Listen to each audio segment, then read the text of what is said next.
तो बच्चों, स्वागत है आपका मेरे यूट्यूब चैनल पे। आज हम शिक्षा निदेशालय द्वारा दी गई क्लास 8 की वर्कशीट नंबर 4 डिस्कस करेंगे। सब्जेक्ट है बच्चों इस वर्कशीट का हिंदी, लाख की चूड़ियाँ। आज इसका हम भाग 4 डिस्कस करेंगे। डेट है इसकी 15 अप्रैल 2021। वर्कशीट को स्टार्ट करने से पहले आप सब बच्चे प्लीज़ मेरे चैनल ऋषभ कंप्यूटर क्लासेस को जरूर सब्सक्राइब कर दे बच्चों। तो देखते हैं आज की वर्कशीट। तो बच्चों, जब बहुत दिनों के बाद लेखक गांव आया तब बदलू और लेखक के बीच जो बातचीत हुई उसी को हम इस कार्यपत्रक में पढ़ेंगे। नीचे दिए गए प्रश्नों के उत्तर लिखने का प्रयास करेंगे। तो यहाँ पे हम पहले बातचीत देख रहे हैं कि जो बदलू है जो और लेखक उसके बीच में क्या बातचीत होती है।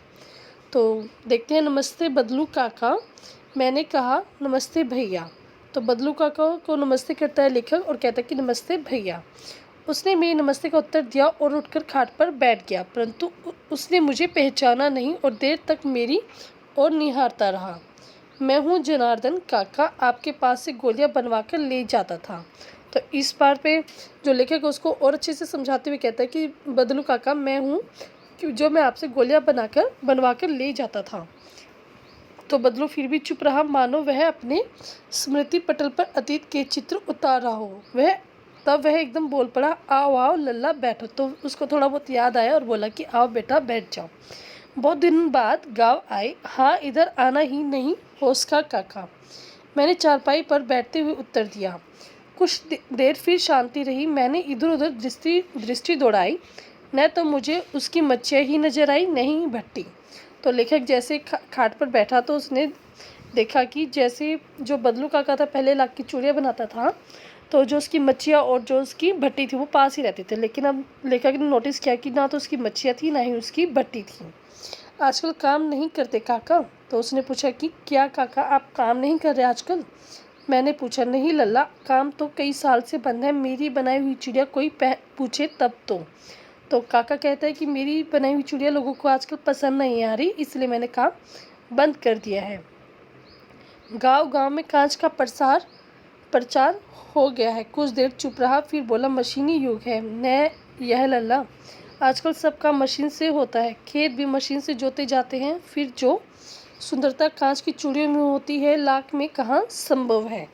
तो बदलू का क्या कहते हैं कि आजकल सब लोग कांच की चूड़ियाँ पहनते हैं और वो सुंदर भी होती है। तो वो आजकल कोई भी लोग लाख की चूड़ियाँ पहनना पसंद नहीं करते हैं, बड़ी जल्दी टूट जाता है। मैंने कहा, नाजुक तो फिर होता ही है लल्ला। कहते कहते उसे खांसी आ गई और वह देर तक खांसता रहा। मुझे लगा उसमें दमा है। मतलब लेखक को लगा कि उसे दमा की बीमारी है। अवस्था के साथ साथ उसका शरीर ढल चुका था। उसके हाथों और माथों पर नसें उभर आई थी। ठीक है, मतलब क्या था कि जो बदलू काका थे बहुत ही पतले हो गए थे, मतलब वो बुढ़ापा उनके अंदर दिख रहा था। जाने कैसे मेरी शंका भाप ली और बोला, दमा नहीं है, मुझे फसली खांसी। तो जो बदलू काका हैं कहते कि मुझे दमा नहीं है, मुझे सिर्फ खांसी है। यही महीने 2 महीने में आ रही है, 10-15 दिन में ठीक हो जाएगी। मैं चुप रहा, मुझे लगा उसके अंदर कोई बहुत बड़ी व्यथा छुपी है। मैं देर तक सोचता रहा कि इस मशीन युग ने कितने हाथ काट लिए हैं। तो ये बात सुनने के बाद जो लेखक था वो सोचने लग गया कि इस हमारा जो युग है वो मशीनी युग हो गया और इसकी वजह से कितने लोगों का जो काम था वो छूट गया है या फिर ले लिया है उसने, मशीन ने। कुछ देर फिर शांति रही जो मुझे अच्छी नहीं लगी। आम की फसल कैसी है काका? कुछ देर पश्चात मैंने बात का विषय बदलते हुए कहा। तो इस बार लेखक ने पूछा कि आम की फसल आपकी कैसी हुई? अच्छी है लल्ला, बहुत अच्छी है, उसने लहकर उत्तर दिया। अंदर अपनी बेटी को आवाज़ दी, अरे रज्जो, लल्ला के लिए आम तो ले आओ। तो इस पर जो बदलू काका थे लेखक के लिए आम मंगवाते अपनी बेटी से और फिर मेरी ओर मुखातिब होकर बोला, माफ़ करना लल्ला, मैं तुम्हें आम खिलाना भूल गया। नहीं नहीं काका, आम तो इस साल बहुत खाए हैं। वाह वाह, बिना आम खिलाए कैसे जाने दूंगा तुमको। तो ये आपस में आम की बात करते हैं कि मैं तुम्हें आम खिलाए बिना तुम्हें नहीं जाने दूंगा। मैं चुप हो गया। मुझे वे दिन याद हो गए आए जब वह मेरे लिए मलाई बचा कर रखता था। गाय तो अच्छी है ना काका? तो अब जो लेखक उसको मिलाई याद आ गई, जो जो लेखक छोटा था तब उसके पास आता था तो बदलू काका हमेशा उसको मिलाई खिलाते थे, तो इसलिए उसको बदलू काका की गाय याद आ गई। तो पूछते हैं कि आपकी गाय कैसी है। मैंने पूछा गाय कहाँ है लल्ला, 2 साल हुए बेच दी, कहाँ से खिलाता। इतने में रज्जो उसकी बेटी अंदर से एक डलिया में ढेर से आम ले आई। यह तो बहुत है काका, इतने कहाँ खा पाऊँगा। मैंने कहा वाह वाह, वह हंस पड़ा, शहरी ठहरे ना। तो जो लेखक है वो कहता है कि इतने सारे आम मैं नहीं खा पाऊँगा। तो बदलू का क्या कहते हैं कि हाँ तुम शहरी हो ना, तो शहरी लोग इतना नहीं खा पाते।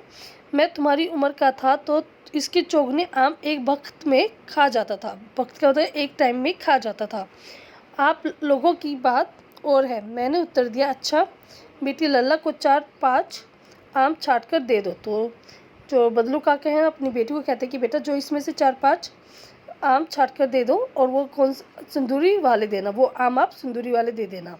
देखो लल्ला कैसे। तो बदलू काका लेखक को कहते हैं कि देखो ये आम खा के देखो और बताओ कि ये आम कैसे हैं। इसी साल यह पेड़ तैयार हुआ है। रज्जो ने 4-5 आम अंजुली में लेकर मेरी ओर बढ़ा दिए। अंजुली में तो हाथ में लेकर लेखक की तरफ बढ़ा दिए। आम लेने के लिए मैंने हाथ बढ़ाया तो मेरी निगाह एक क्षण के लिए उसके हाथों पर ठिठक गई, और गोरी गोरी कलाई पर लाख की चूड़ियाँ बहुत ही फब रही थी। तो उसकी जो बेटी थी उसने लाख की चूड़ियाँ पहनी हुई थी, तो लेखक को वो हाथों पर लाख की चूड़ियाँ बहुत ही सुंदर लग रही थी। बदलू ने मेरी दृष्टि देख ली और बोल पड़ा यह आखिरी जोड़ा बनाया था जमींदार साहब की बेटी के विवाह पर। तो बदलू काका बताते कि जो हाथों पर जोड़ा पहना हुआ मेरी बेटी ने, ये जमींदार साहब की बेटी के लिए बनाया था, उसकी शादी के लिए। 10 आने पैसे मुझको दे रहा था, मैंने जोड़ा नहीं दिया। कहा शहर से लिया। मैंने आम ले लिए और खाकर थोड़ी देर पश्चात चला आया। मुझे प्रसन्नता हुई कि बदलू ने हार कर भी हार नहीं मानी थी। उसका व्यक्तित्व कांच की चूड़ी जैसा न था जो कि आसानी से टूट जाएगा। तो बदलू काका कहते हैं कि ये जो लाख की चूड़ियाँ है ये मैंने जमींदार साहब की बेटी की शादी के लिए बनाया था, लेकिन वो सिर्फ मुझे 10 आने पैसे दे रहा था, और जो मैं नहीं चाहता था, क्योंकि विवाह की लाख की चूड़ियाँ बनाने पर वो अपनी मन मर्जी से पैसे लेता था, जबकि वो उसको सिर्फ 10 आने दे रहा था। तो इसलिए उसने उसको लाख की चूड़ियाँ नहीं दी और अपनी मन मर्जी से अपनी लाख की चूड़ियाँ वापसी ले आया था। ठीक है बच्चों, तो अब देखते हैं इस वर्कशीट के क्वेश्चन आंसर।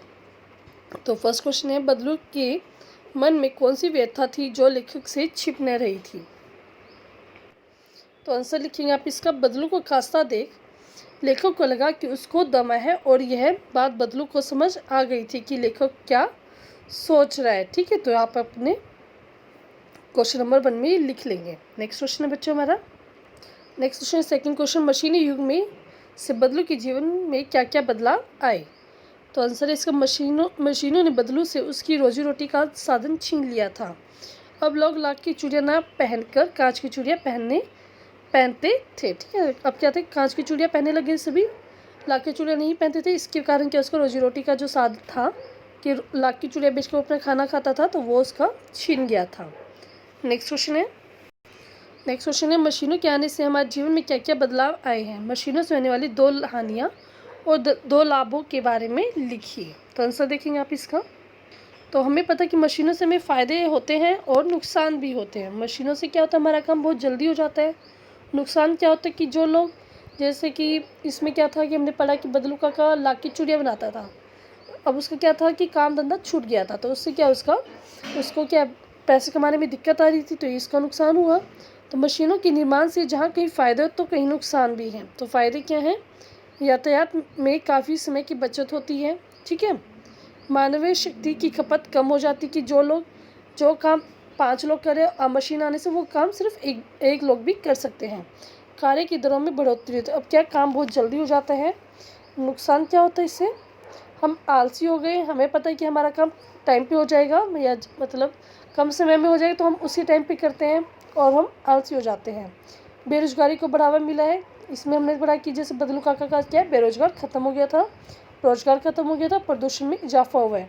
जैसे कार, बस, स्कूटर, ये हमारे क्या है, प्रदूषण को बढ़ावा दे रहे हैं, तो ये क्या हमारे प्रदूषण को बढ़ावा देते हैं। नेक्स्ट क्वेश्चन इसमें हमारा बच्चों, बदलू ने हार कर भी हार नहीं मानी, ये लेखक को कैसे पता चला। तो आंसर इसका, जब बदलू ने जमींदार को कम दाम पर कम दाम में चूड़ियों का जोड़ा देने से मना कर दिया, मना कर दिया जैसे वो पहले किया करता था, क्योंकि शादी के जोड़ों में वह अपनी मर्जी के पैसे मांगा करता था। ठीक है, तो इससे हमें पता चलता है कि बदलू ने हार कर भी हार नहीं मानी थी। ठीक है, तो आप अपना क्वेश्चन नंबर 4 का आंसर लिख लेंगे। पूरी वर्कशीट बच्चों आपकी कंप्लीट हो गई है। अगर आपको वर्कशीट समझ में आई है, अच्छी लगी, जल्दी से जल्दी हमारे चैनल ऋषि कंप्यूटर क्लासेस को सब्सक्राइब कर दें। वीडियो अच्छी लगी तो लाइक करें, शेयर करें और कमेंट करके बताइए कि आपको वीडियो कैसी लगी। Thank you, have a nice day बच्चों।